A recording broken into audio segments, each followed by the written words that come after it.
you see, Jacob Zuma, unlike the rest of us, doesn't conform. He doesn't conform to the norms, you know? Doesn't conform to the laws of grammar and punctuation as we mere mortals. No. No. Not our president. Comma, for who? For you, maybe, not me. Comes out there, confident, cadence, wherever he pleases, reading out.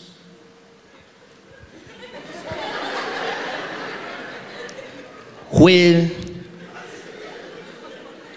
have and always will be proud members of the ANC.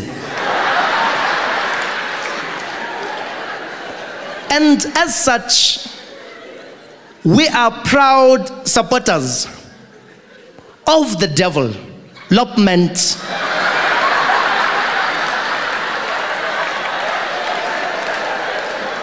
of rural areas. And as such, it is of utmost importance to note that 2011 is the year for us all to party. Yes, participate.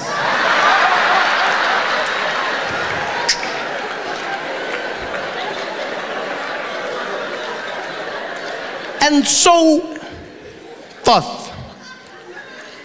Let it not be a blame game. Let us understand that I, Jacob Zuma, am not a country on my own.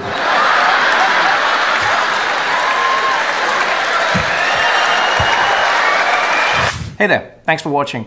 Now, all I need you to do is click on that little circle on your screen. Yeah, that one. Oh, yeah, just like that. Hold on. Yeah, click. Nice. I did go to Zambia, though. Fantastic place, Zambia. Went there, visited the place, had a good time. While I was there, I had a chaperone who really made my trip. His name was Ali Nani, a sweet guy. And his job was to get me accustomed to the Zambian culture, you know? And every day he would give me a new piece of information, some more interesting than others. Like one day he looks at me and he goes, Trevor, you know Zambia is a very, very conservative nation, huh? I said, oh, okay, Ali. He says, yeah. So please, stay away from profanity. I said, oh, okay, I can do that, you know. And I assumed he meant swearing, right? But I didn't say anything because I wasn't sure if he meant a person or swearing. I wasn't like, no, because in Zambia, people have names like profanity. So that's how I laughed when I meant screwdriver, eh? That's the same way I laughed. Yeah, because you see, in South Africa, we have African names you can translate, like happiness, blessing, hope, those kinds of names, right? But then in Zambia, people give their names, like their children, they give their children names of everyday English words, anything. So like table, chair, car, house. Yeah, you see like this, you just have to get used to it. It's very hard, but you have to keep a straight face. Which was difficult because I met a mechanic who had sons named Brake and Clutch. And that was not, especially when Brake was running around causing chaos. And his dad was there like, stop it, brake, stop it, brake, stop it, brake. And I was like, hey, stop it, brake. But you have to get used to it. It's a cultural thing. And so you have to respect it. And the second warning Ali gave me was even stranger. We're driving through Lusaka, the capital. And Ali looks over at me in the car and he goes, Trevor, you know here in Zambia, we're a very God-loving nation, eh? I said, oh, okay, Ali, that's a good thing to know. He says, yes. So while you are here, don't be gay. So what? He says, I know it can be tempting sometimes, but don't do it, huh? Don't be gay. Don't be gay? I've never been warned of this in my life. Don't be gay. Hey, bro, don't be gay. Don't be gay. Don't be gay. Crazy warning to get. But then I found out why Ali was warning me. Turns out in Zambia, being gay is illegal. If you are found to be gay, you will be arrested and sent to prison for more than 30 years. Yeah. Which is a bit of a weird punishment.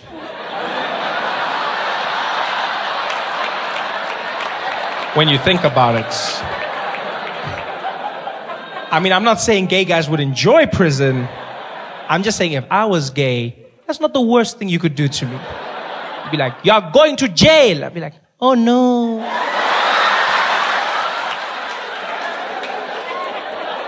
Don't be gay. I couldn't believe this. Gay is a crime in Zambia. Which got me thinking, if gay is a crime, that means the police have to monitor it. They actually have to police gay. Yeah. Which means in their police force, they have a gay division. It's a crime. It's a crime. So that means they've got a murder unit, they've got a robbery unit, they've got a white collar crimes unit, and then they've got a gay unit. Huh? Yeah, they've got a little G unit in their police force that's responsible for all things gay.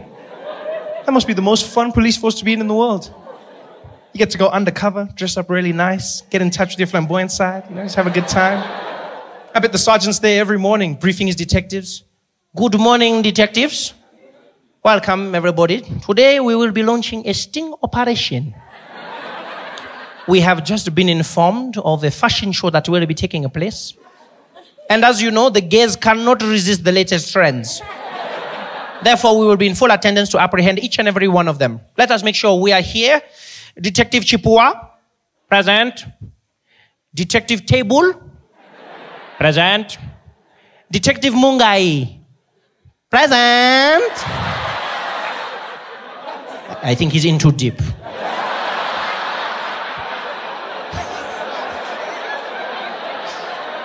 How do you police gay? Do they stop you if you look suspiciously gay in the streets? I mean, gay doesn't have a look, but maybe you've just got a bounce about you. Maybe you just have like a bit of pizzazz. Maybe, Do the police pull up there and it's like, woo! You over there! What is the purpose of that flamboyant scarf? Put your hands up! Turn around! Don't tempt me! Don't tempt me! You're going to jail. How do you police gay? Do they have roadblocks, like for drunk driving? Do they have gay roadblocks? They're just stopping people in their car. Good evening, officer. Good evening, sir. License, please. Thank you very much. Mr. Stylish, huh? Tell me, sir, have you been gay this evening? What? Oh, no. I have not been gay. No. In fact, I don't gay at all. I see. Not even one or two? No. No gays for me. No gays for me. Okay. Then tell me, sir, what is that I can smell on your breath? Is that balls? No, I don't even eat chutney. No. So you are not gay? No, not gay at all. Then, sir, can you please blow into this?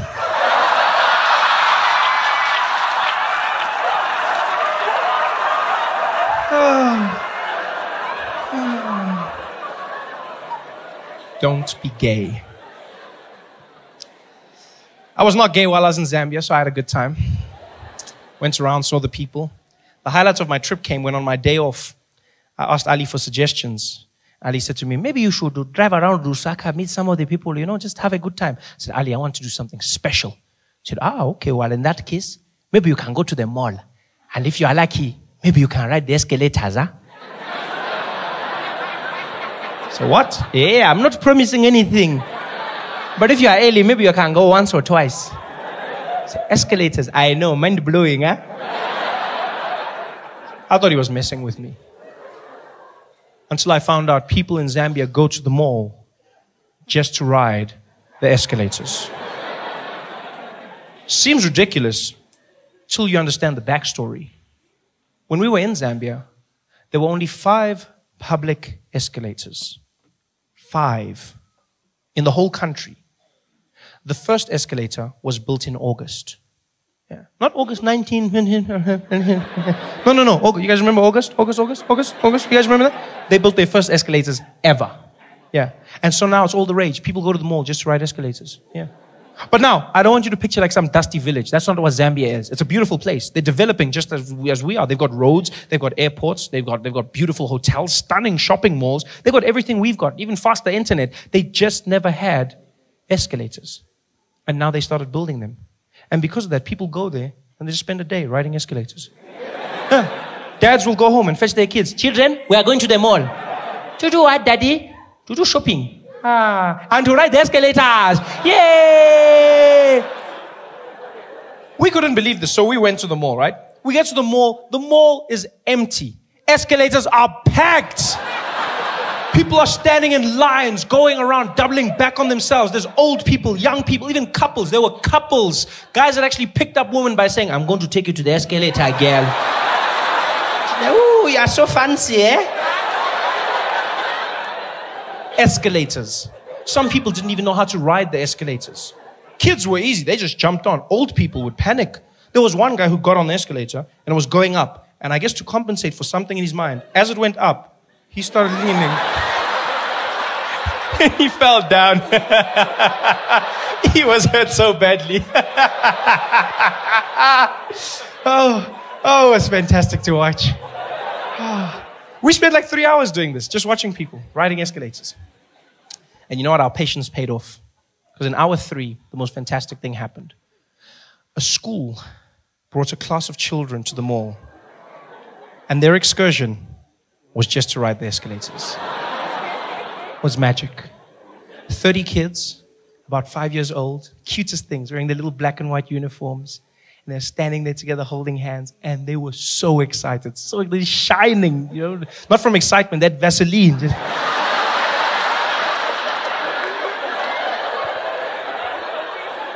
And there's 2 teachers with the children.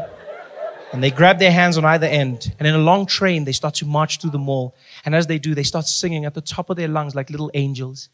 Escalator, escalator, escalator. Oh, escalator, escalator. And it was the sweetest thing ever. People are waving at them, smiling. And these kids see the escalators and they lost their minds. These kids went crazy. They're not holding hands. They start screaming and running around. It looked like a zombie movie or something. This is like they're jumping, but then you see the smiles on their faces. It looks like the end of Sarafina. You're like, what the hell's going on here? These kids are screaming and having the time. They're jumping around, doing cartwheels. The teacher can't control them. She's panicking like, yeah, get back, get back. 2 by 2, 2 by 2. 2 by 2 was one of the kids. I didn't know. She was like, 2 by 2, next to me, single file. Other kids are still jumping. She can't control them. There was one fat kid. He couldn't jump, so he just shook himself. Escalator. Escalator. It was the most amazing thing I've ever seen in my life.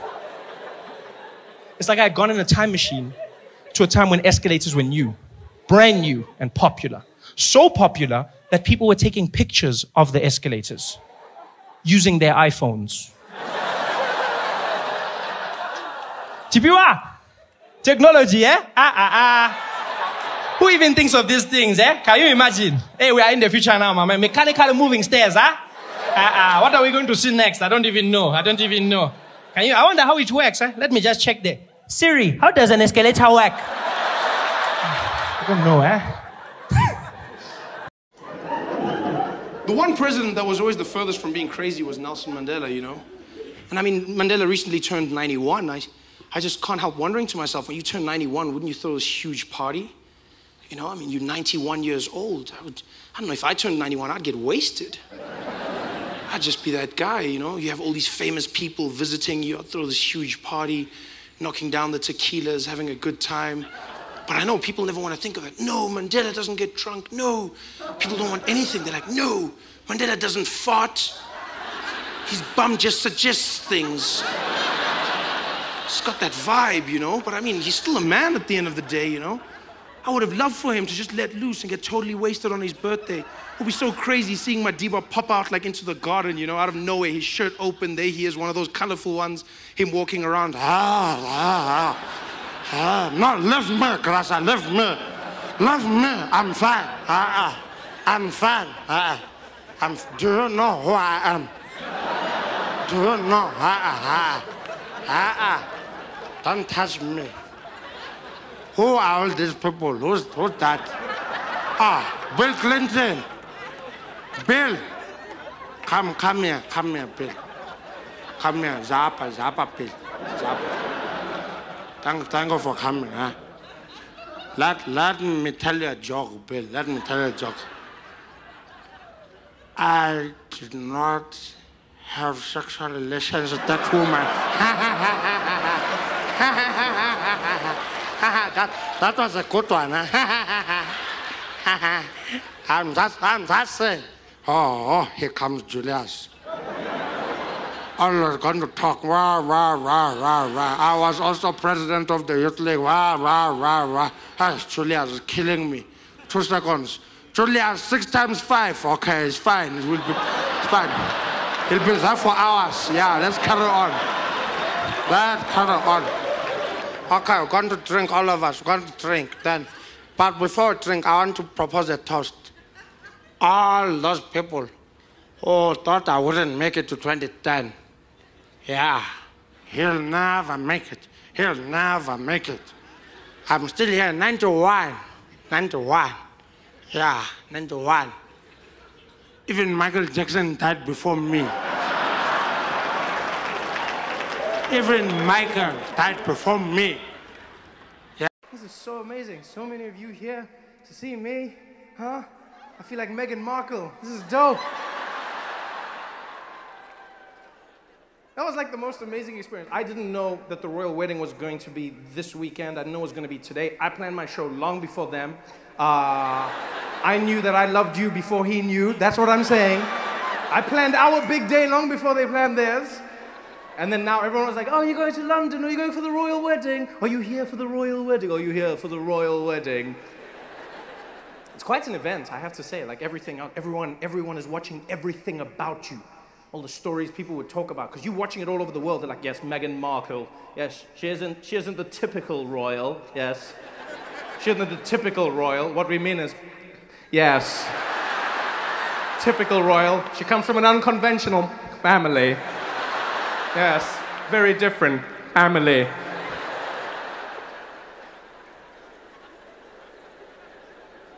And I was like, yeah, man, she does. She comes from an unconventional family. Just like Harry, same thing. Come on. It's true, same thing. And they look good together. It was beautiful. Everyone was stressed out about it. Meghan Markle's family was in the tabloids, the Daily Mail, trying to destroy their lives. Man, when the Daily Mail comes after you, they do not mess around. They will find that one uncle in your family who's an alcoholic and shits his pants. Meet Trevor's Uncle Bobby. I didn't even know I had an Uncle Bobby. Well, now you do, and he shits his pants. And they'll always find a way to try and link it to you like it's your fault. They'll be like, Meghan Markle's uncle's son, Donnie, didn't pay his bills. She doesn't even know him. Doesn't matter. It shows that her family is unconventional. I'm not gonna lie, I was glad that it was the white side of Meghan families that was, I'm not gonna lie. We could not handle that as black people. That is the last thing we needed. Can you imagine if that was the black side of the family? Really? If Meghan's dad was on TV and he was like, oh no, I'm not coming to their wedding, no.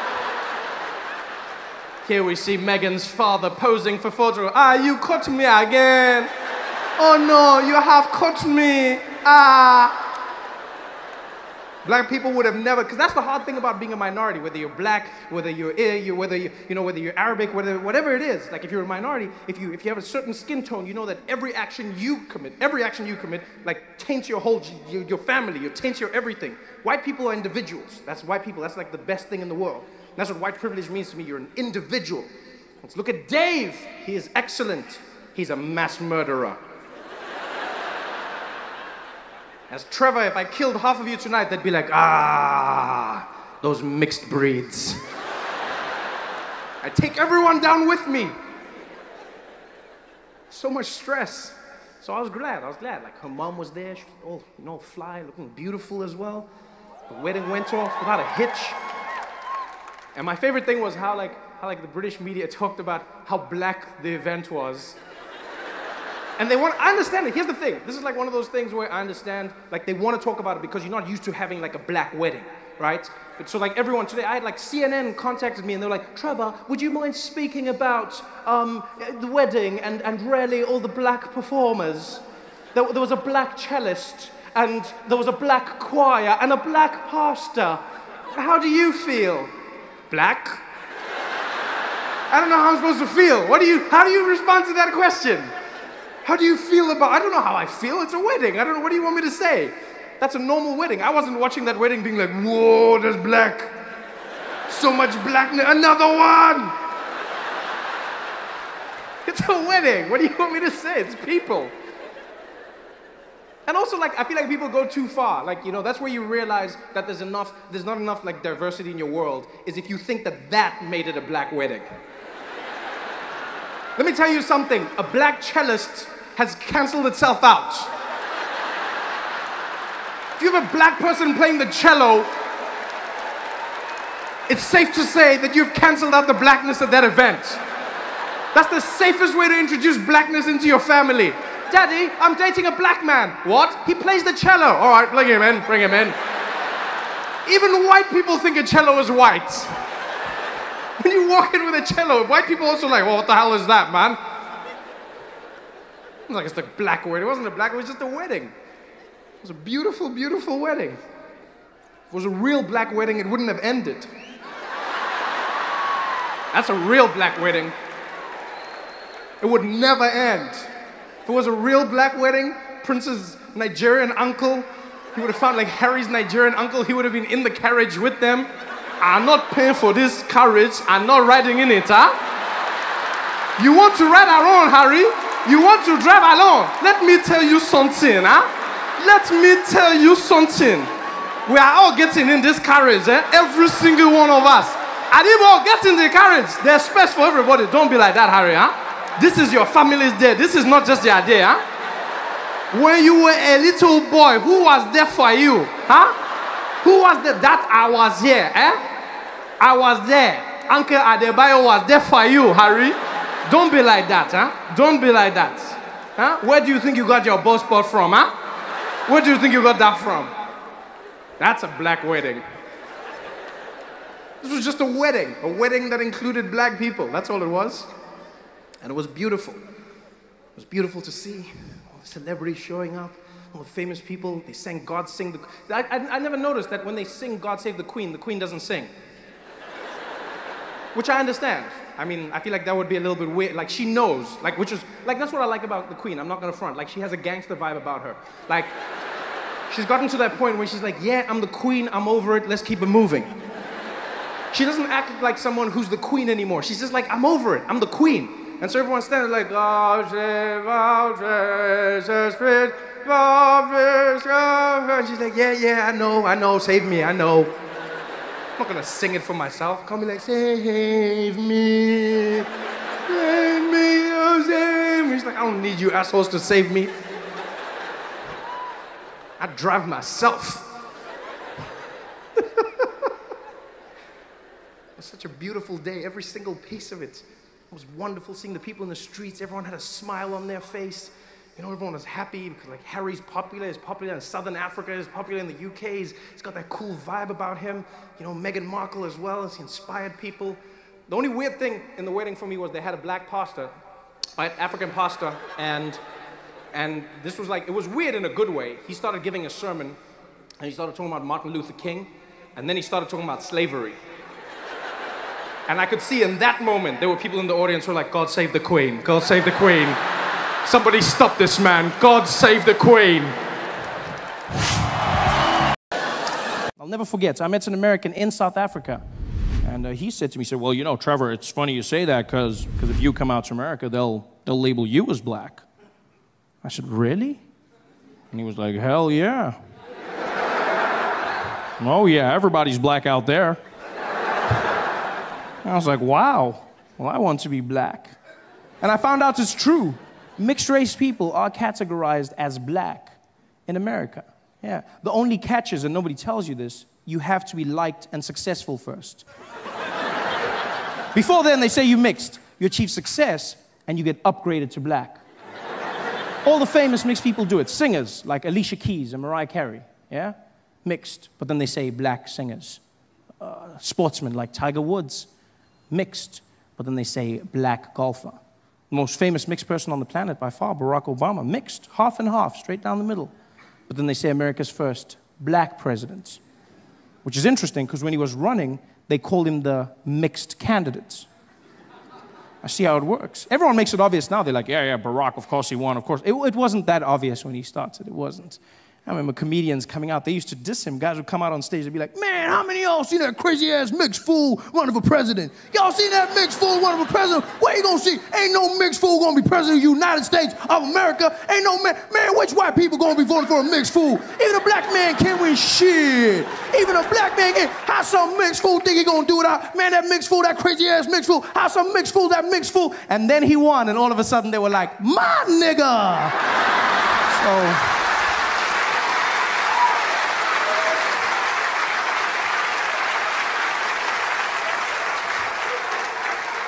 So I see how it works, you know?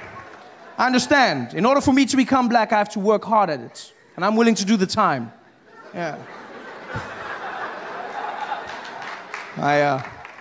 I took the first opportunity I could.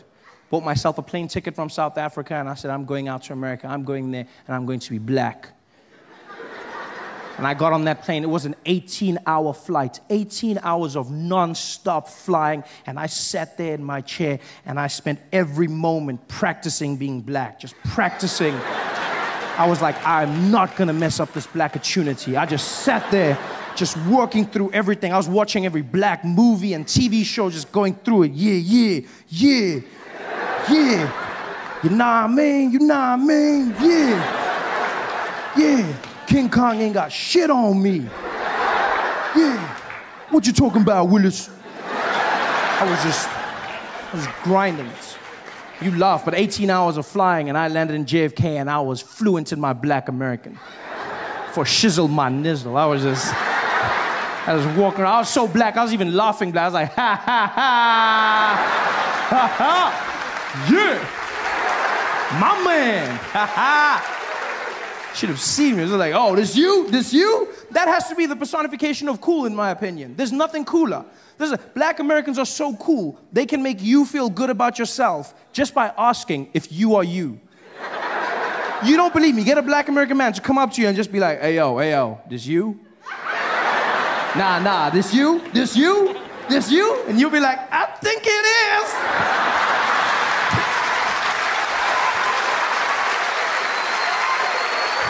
Magic. I was that black. Not just any black, but the coolest black in the world, and that's American black. I can say this with confidence, being from Africa. I know black. I'm well versed in the arts of black. I'm from the black factory. I mean it. I've seen every kind of black, from light black all the way to like navy blue black. I know black. And there's no cooler black than American black. Nothing cooler, you know? Because American black people, I mean, you just look at how much they've done to influence modern day pop culture, you know? Small things and the big alike. You look at the music. You've got, you know, jazz, hip hop, R&B, all black Americans, style of clothing, you know? Just this general swag that they've brought to everything. Even small things like walking. I mean, walking is such a mundane activity, isn't it? It's just very...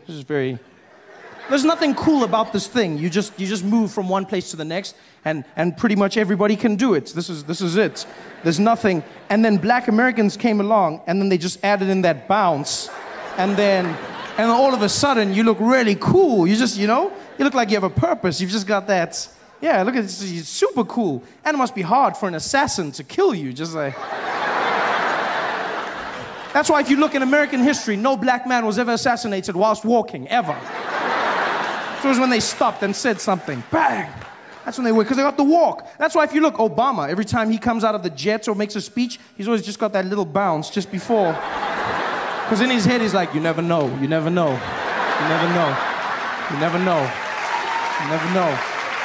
to walk. It's a cool walk. And by far, the coolest thing of all is the talk. I've listened to black Americans, and it's the most amazing use of the English language I've ever come across in my life.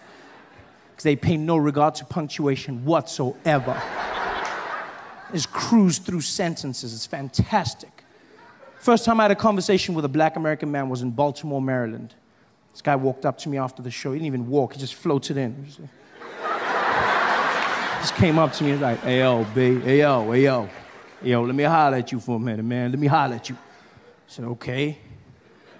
He's like, man, I ain't even gonna front, man. I ain't gonna front. I came out here, dude. I ain't even know who you was, man. I didn't even know. I was out here at the show. I bought my girl. We was out there. You came out there. You were doing your thing. I was like, yo, man, I ain't even know they got them yellow bones out there in the motherland, man. I was like, yo, this kid better be funny, man, but I ain't gonna lie. You came out there. You was keeping it coming, keeping it moving. You was just beasting. I was like, all right, man, maybe this kid is the truth, yeah? This kid was doing his thing. He was keeping it out there. I started laughing. My girl was killing herself. I was like, all right, this mofo got flow for show. You know what I mean?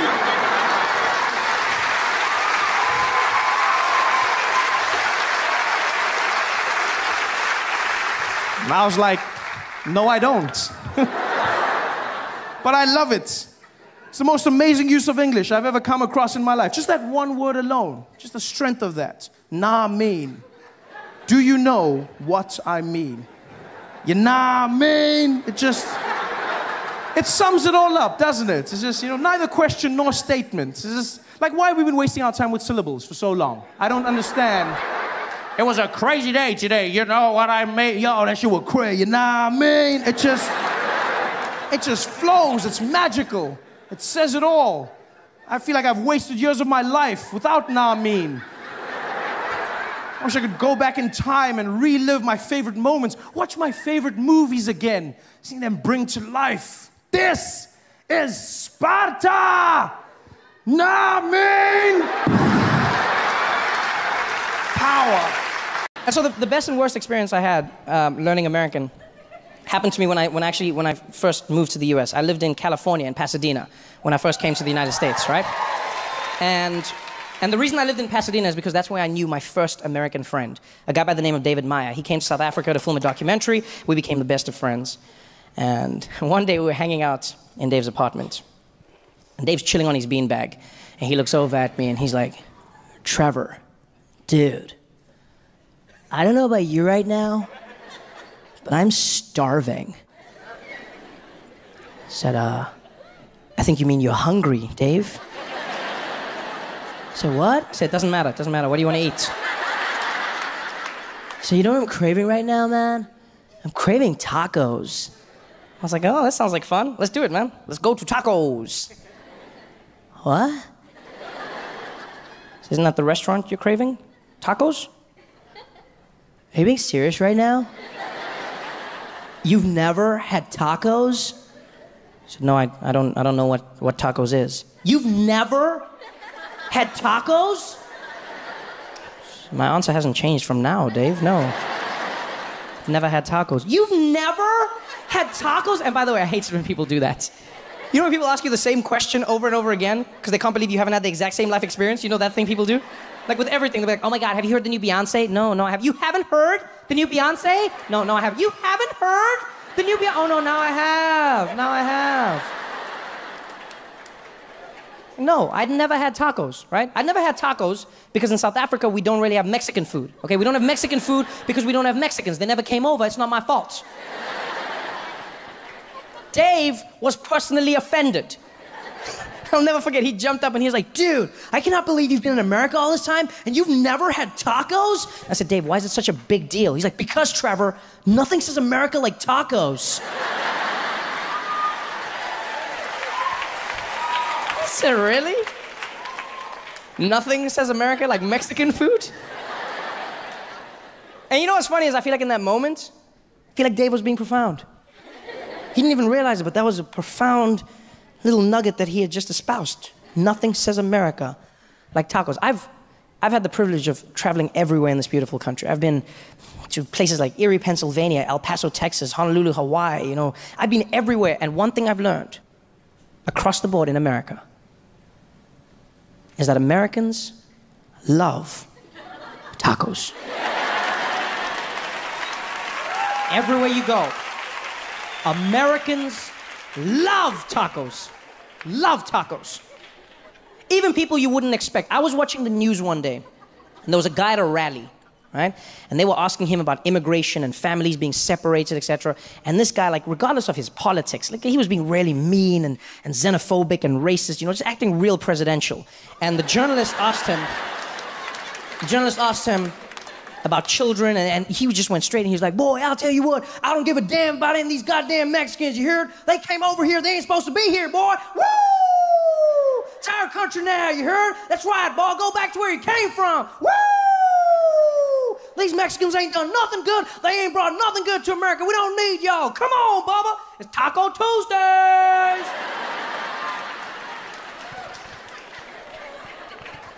Get out of here, but leave the recipes. I feel like there should be a rule in America. They should say, you can hate immigrants all you want, but if you do, you don't get to eat their food. Yeah? That's a fair exchange for me. You hate immigrants, no immigrant food. And when I say no immigrant food, I mean no immigrant food, nothing. No Mexican food, no Caribbean food, no Dominican food, no Asian food, nothing. Only potatoes. And I'm not even saying like flavored potatoes, I'm just saying plain potatoes. No spice. Because no immigrants, no spice. Don't ever forget that. Both figuratively and literally, no spice. And I know some people would take that. I know. I know there's some people right now who'd be like, well, you know what, Trevor, take your immigrants, take your spice, and get the hell out of here. You say that now. Because you've never lived a life without spice. But don't ever forget, a life without spice was so hard, that it made white people sail around the world to find it. And like,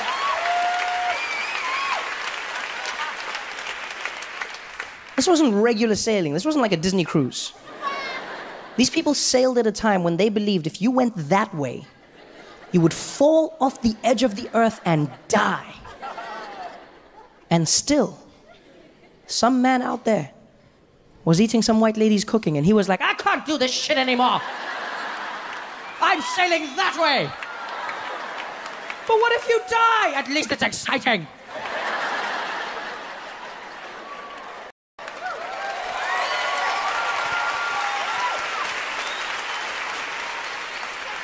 Yeah. I love tacos. I love Mexican food. I love Mexican people. I don't even know what it is. I think it's just people, we have a connection, you know? I don't know, South Africans and Mexicans or something. People from shithole countries, we have this thing. I still can't believe the things Donald Trump says. He's such a... For me, Donald Trump is an emotional paradox, I'm not gonna lie. You know, logically, I can process him. Emotionally, I struggle. On the one hand, I will admit I wake up many days terrified at the notion that he's president of the most powerful nation in the world. But I also must admit I wake up many days knowing he's gonna make me laugh. Yeah, there's terror and there's joy, and I don't know how to feel. You know what it feels like sometimes? It feels like there's a giant asteroid headed towards the Earth, but it's shaped like a penis. Like, I think I'm gonna die, but I know I'm gonna laugh. You just look at everything that he does. The world we now live in because of him. Like, you realize we're living through history. You know, this will never happen in our lifetimes again. We're living through a time when we're all learning about the presidency at the same time as the president. That's never happened. How wild is that concept? You wake up every day reading the news, and you're like, wow, I didn't know that. And somewhere at that exact same moment, he's reading the same news going, wow, me too. And nobody knows where it's going to lead. Nobody knows what he's going to do. All we know is that he wants his wall. He wants his wall. Donald Trump wants his wall. He needs $25 billion the last time he asked. He needs it from American taxpayers because Mexico is smart. That fell apart real quick. I remember how confident he was at the rallies, people cheering for him. He was like, folks, we're gonna build.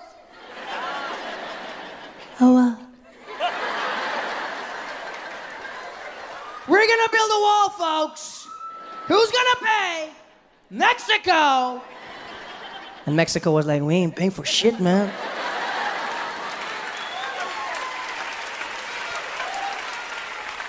We might build it, but we're not gonna pay for it, man. And I don't know if you've been following the journey of the wall, but it's probably the best comedy on TV, right? Because now they've started building prototypes of the wall at the border. right? Because Donald Trump said he wants them to test the wall first. I don't know how you do that. And I was like, try again. And because this is the prototypes, Donald Trump now has specifications for the wall. He now says he wants the wall to be made out of concrete, but he also needs the wall to be see-through, right? And the reason the president wants the wall to be see-through is because he said he's afraid that drug dealers from Mexico are going to shoot bags of drugs over the wall and it's going to hit Americans on the head as they walk by. So he needs the wall to be see-through so that Americans can see the drugs coming and catch it.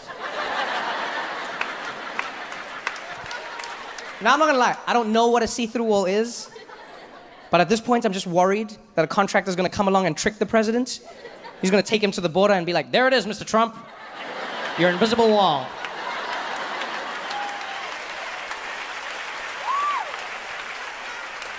And then just to make sure he buys it, he's gonna hire a troupe of Mexican mimes just to be like, oh my God, you can't get through it.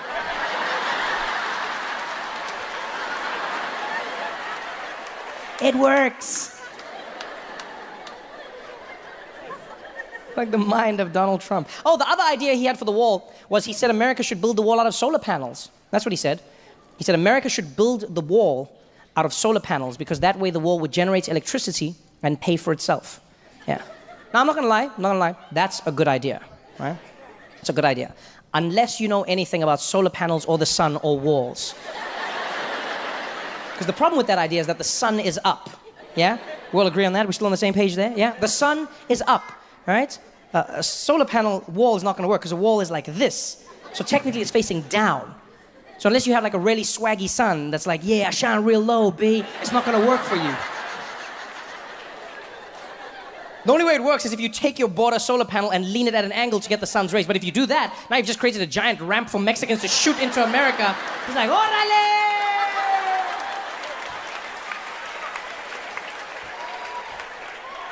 The mind of Donald J. Trump. The J stands for Jesus. A lot of people don't know that. Yeah, a lot of self-loathing going on there. You've got great radio stations. I was listening to a Power 106 when I was coming down here.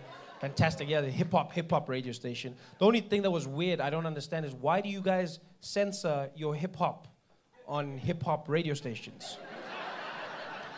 I understand when I listened to Kiss, they played a hip-hop song, and then they censor. I was like, okay, maybe some people don't like... But then on the hip-hop station, they censor hip-hop. Why would you do that? It's a hip-hop station. Surely everyone listening to the hip-hop station knows what hip-hop is all about. Like, is there somebody listening to hip-hop who doesn't like the cussing particularly? Who are the people that made these laws? Who was that person who was like, you know what, I can't handle the cussing. I just can't handle it. Please, cut it out. But keep the misogyny. Keep that in. Keep that in. Because these hoes ain't loyal. Like, who was that?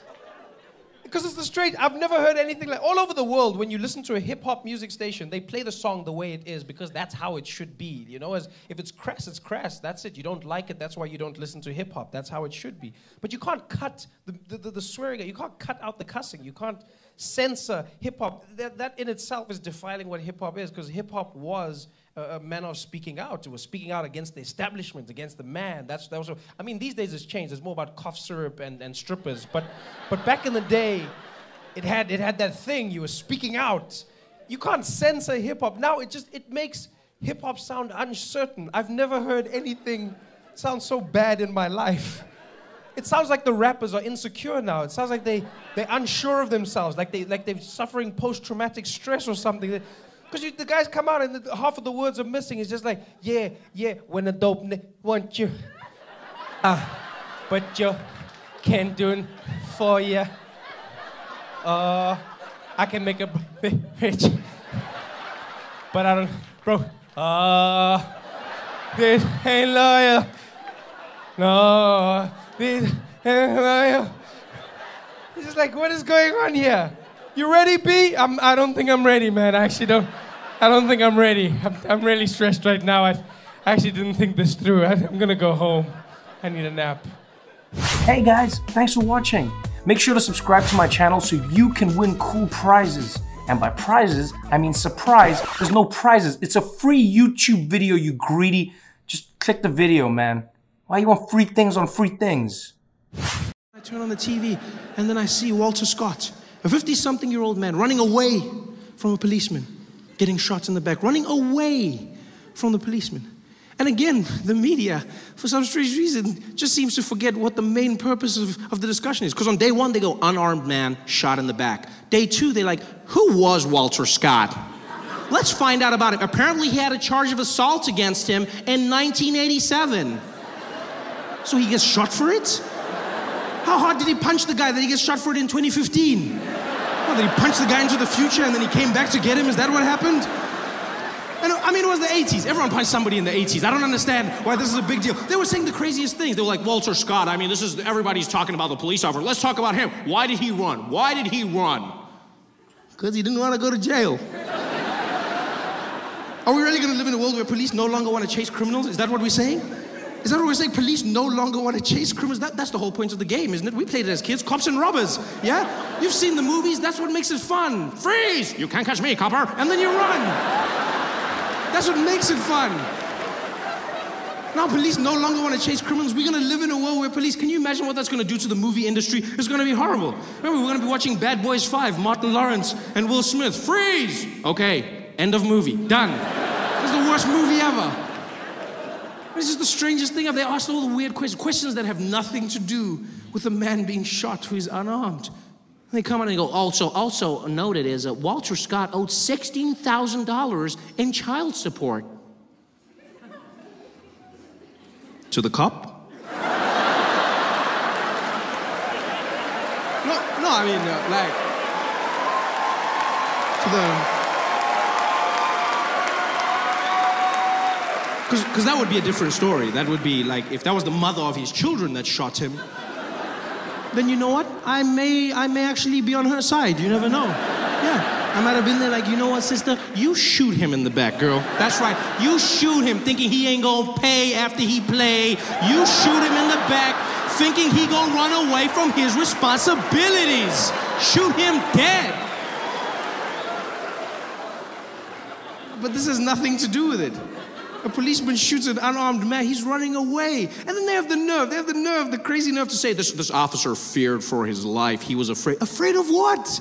The man's running away. There's nothing less frightening than somebody running away from you. That is the definition of fear. He's running away. The only thing he could have done to be less threatening is to cluck like a chicken as he did.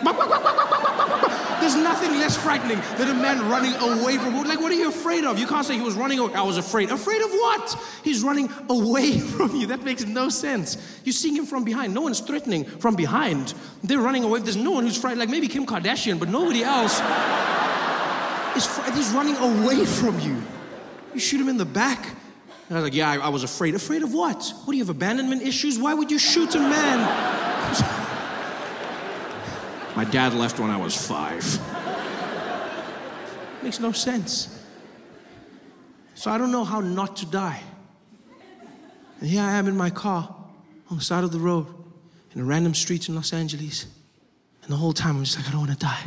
I don't want to die. I don't want to die. And the policeman, he gets out of his car and he starts walking towards me. And his hand is by his side and it's doing this. And I've watched Westerns. I know what this means. This is never good. This never turns into friendship.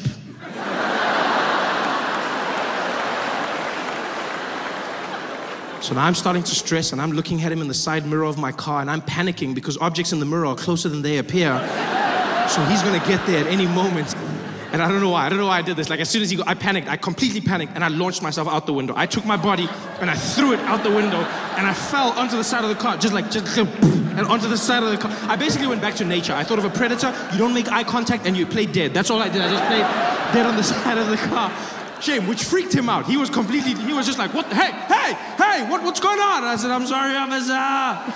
I'm sorry. He's like, sure, what are you sorry for? I said, whatever it is that's gonna make you shoot me, I'm sorry.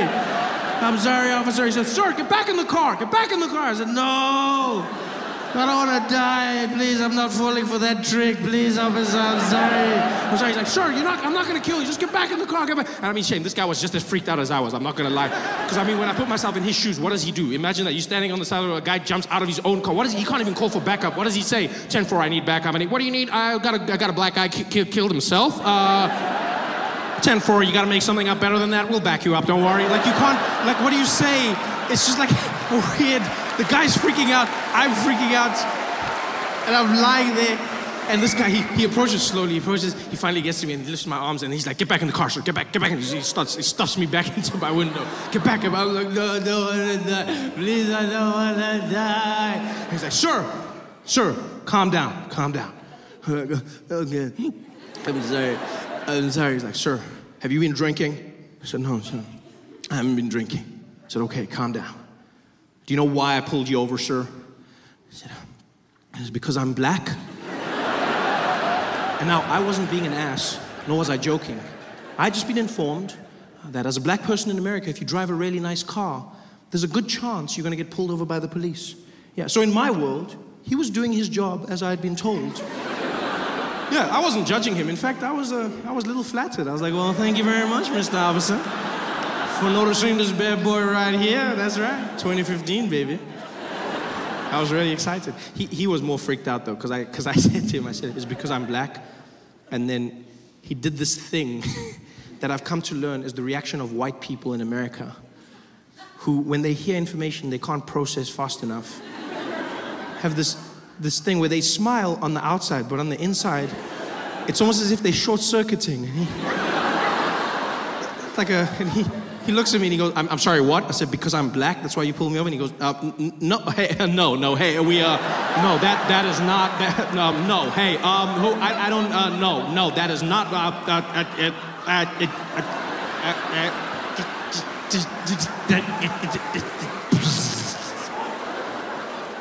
I felt so bad for him. Yeah.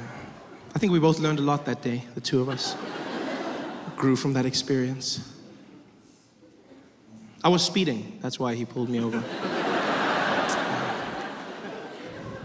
But he let me go. Fear. Hey there, thanks for watching. Now, all I need you to do is click on that little circle on your screen. Yeah, that one. Oh, yeah, just like that. Hold on. Yeah, click. Nice. I'm glad to be here, man. This was my dream. My dream was to come to America, you know, not for a job or money or anything. I've got a great life back home. I always came here because I wanted one thing, and that is I always wanted to be black. I grew up in South Africa during a time known as apartheid. And for those who don't know, apartheid was a law in the country that made it illegal for black and white people to mix, which was awkward for me because I grew up in a mixed family. Well, with me being the mixed one in the family. My mother's a black woman, South African, and my father's Swiss, from Switzerland. So he was a white man. And, well, he still is. It's not like he changed. I say that like through hard work and determination, he became black. No, that did not happen. And sir, you're fine. I see the white guy going, is that no, it's not possible. You are fine, sir. He's still very white, very white. And so they got together, my parents, black mom, white dad, which was against the law, but they didn't care. They were mavericks, you know? Yeah, my mom was like, woo, I don't care, I want a white man, woo! And my dad was also, well, you know how the Swiss love chocolate, you know? So he was just, he was in there. And so they got together, and they had me, which was illegal. So I was born a crime. Which is something they never thought through, because as a family, we didn't live together normally. Like in the streets, my father had to walk on the other side of the road, and he could just wave at me from far, like a creepy pedophile. So my mom could walk with me, but if the police showed up, she had to let go and act like I wasn't hers every time. Like, woo! Like, it's not mine, it's not mine. Felt like a bag of weed. And one fateful day, you know, because I was never given a race, I was never called black, never called white, I had the privilege of meeting an American, and he said to me, well, you know, Trevor, it's funny you say that, because if you come out to America, they'll label you as black. I said, really? He said, hell yeah. Everybody's black out there. I was like, well, I want to be black. Yeah. I bought myself a plane ticket because I found out it's true. Mixed race people are categorized as black in America. Yeah, the only catch is you have to be successful first. Before that, they call you mixed, achieve success, and you get upgraded to black. All the famous mixed people have done it. Singers like Alicia Keys and Mariah Carey, mixed, but they say black, right? Tiger Woods, mixed, but they say black golfer. The most famous mixed person on the planet, Barack Obama, mixed, half and half, but you say your first black president. When he was running, he was the mixed candidate. Now it seems obvious. People are like, yeah, he won. Back then, nobody believed he would win. I remember comedians dissing him. They'd come up and be like, how many of y'all seen that mixed race fool running for president? Y'all seen that crazy ass mixed fool? How some mixed fool gonna come in? Even a black man can't win. This mixed fool thing gonna win. He gonna win. Ain't no mixed fool. I ain't seen no mixed fool coming out here winning in the United States. That mixed fool, that mixed fool. And then he won, and all of a sudden they were like, my. So I see. And I wanted black. So I bought myself a plane ticket. Yeah, 18 hours of flying, that's what I had to sit through. 18 hours of non-stop flying. I didn't sleep a wink. I sat on that plane and I watched every single black American movie and TV show I could find just so I could practice being black. I was not gonna mess up that black opportunity. I just sat there like a madman in my chair, just like watching movies, practicing. Yeah, you know what I mean, you know what I mean? Yeah. Oh, you laugh, but I landed in Miami and I was fluent in my black American. For shizzle my nizzle, I was just, yeah. I was so black, I was even laughing black. I was like, ha, ha, ha. Yeah, my man. I was super black. Till some guy came up to me and was like, oh yeah, papi. Ya llegamos, eh? 18 hours of flying and I still wasn't black. I was Puerto Rican. You know, one of the biggest things we don't appreciate in South Africa, I've learned to appreciate it since I moved to the US, is what a civil relationship we have with our police. Huh? We can fight with our police when they stop us, with not one thought in your head of losing your life. That's a luxury in America. I didn't even think about that. I just moved to the US to start working on The Daily Show. And one day I was driving and I got pulled over by a policeman, right? And I get pulled over by this policeman. And being pulled over by the police in America is a stressful experience because they make it a game show where you've got to try and figure out what's going on. In South Africa, it's simple, straight to the point. You get pulled over, the Metro Police comes there, he tells you, my friend, you were speeding. License, letter, license, plus no seatbelt, license. Then immediately you're in the game. Oh, come on, man, come on. Hey, don't come on, nothing here. Seatbelt, when, letter license. Busy driving here, shoemaker, yeah? Yeah. Now you're in the game. You know, it's time to talk. It's time to work things out. In America, they don't play that game. Policeman walked up to my window. I was sitting in the car, got up there. Good afternoon, sir. Good afternoon. Sir, do you know why I pulled you over? Shouldn't you know why? Why are you asking me? No, I don't know. Sorry, what did you say? I said, I don't know why you pulled me over. I pulled you over, sir, because you were speeding. Oh, okay, I didn't know. Do you know how fast you were going, sir? Did you not check your notes before you came? I feel like this is part of now I'm doing your job and my job at the same time. Sir, are you giving me attitude? No, I'm not giving you attitude. I'm just saying you can't ask me why you stopped me and then ask me how fast I was going. Next thing you're gonna ask me to write my own ticket. Sir, are you giving me attitude? You're gonna get out of this car right now, sir. Are you giving me attitude? And I was just talking to the guy because I was like, look, man, you can't say, here's the craziest thing the cop said to me. He looked at me and he's like, sir, I'll tell you something. You were going 100 miles an hour. And I was like, 100 miles an hour? I was like, how did you know that? Where's your, can I see the thing?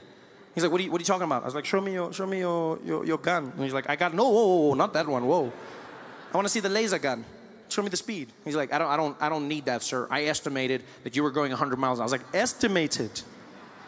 What does 100 look like? Can't just estimate 100. So he's just gonna look, he's like, I can do that, okay? I can look and estimate. I'm like, dude, that's a dangerous thing to do. So you just look and then you go, that guy's going 100. You can't just estimate. Imagine if I just do that with you where I'm like, estimate, standard 7, pelele. Yeah? You can't just do that. I'm sorry, sir, what did you just say to me? I didn't say any, I'm just saying that it's not fair for you to, like, it's a weird experience with police over there. And my friend was in the passenger seat. He was shitting himself the whole time. He was just like, yo, dude, shut up. Yo, dude, shut up. Shut up, Trevor. Shut up, Trevor. You're going to get us killed. Shut up, Trevor. I was like, what do you mean get us killed for what? Why are we getting killed now? He's like, shut up, Trevor. Shut up, Trevor. I take that for granted because in America, you could get shot. You know, and you read stories and you see stories of black Americans getting shot, and that is true. They get shot at a disproportional rate. But white Americans also get shot by the police all the time. White police in America, police in general in America, are trigger happy. They don't play games. It's all racism. It's just police as a whole. Shoot first, ask questions later. There they are. You! Freeze! Did I get that order right? We take for granted the relationship we have here. In America, you read stories of people getting shot because they pulled out their wallets. In South Africa, you'll get shot because you didn't pull out your wallets. We're always talking. That's my favorite thing about South African police, is that you feel like you're part of what's happening. Pull over, the cop comes there. How are you, sir? I'm fine, how are you? Yeah, I'm fine, yeah? I don't know if you saw here. Let me just show you. Can you see here? Check the numbers. Check the numbers. See that one there? Top score. Yeah? See there? Top score, yeah? See that number there, yeah? Yeah. What does that number say? Then you're like, it says 160. Yeah? If it was Pac-Man, you have an extra life now, eh? Yeah? 160. So, what are we doing now? Malume. Yeah, what are we doing now? Malume. Hey, yeah, I know, my man, I know. They feel your pain. We're in this together. I almost feel like we need to send South African police. We need to send South African police to America, just so that Americans can learn what it's like to have a functional police force that's not always threatening to end your life. You know? A police force where you can communicate, where you can air your differences without fear of mortal retribution. Wouldn't that be great to have Americans in sticky situations? There they are at a standoff. The police pull up. Woo! Woo! All right, we're going to hand you over. We've got a Sergeant Matabula here. He's a specialist from South Africa. We're going to hand you over. Hello. Hello, sir. How are you? Man, I ain't coming out. Yeah. I'm greeting you. I said, how are you? Don't just shout here. We are talking. How are you? I'm fine, man. Thank you very much for asking. How are you? I'm doing good. Thank you very much. Okay, what's going on here, my brother? Look, man, that shit y'all trying to pin on me, it ain't true, man. I'm innocent. Okay. So just come out and we can talk. Nah, man, I know how this shit goes down. Y'all gonna kill me or I'm gonna spend the rest of my life in jail. That's not true. That's not true. Just come out, we can talk. I know what y'all gonna do, man. I got two options. I'm gonna die or I'm gonna spend my life in jail. There's another option. It involves a cold drink.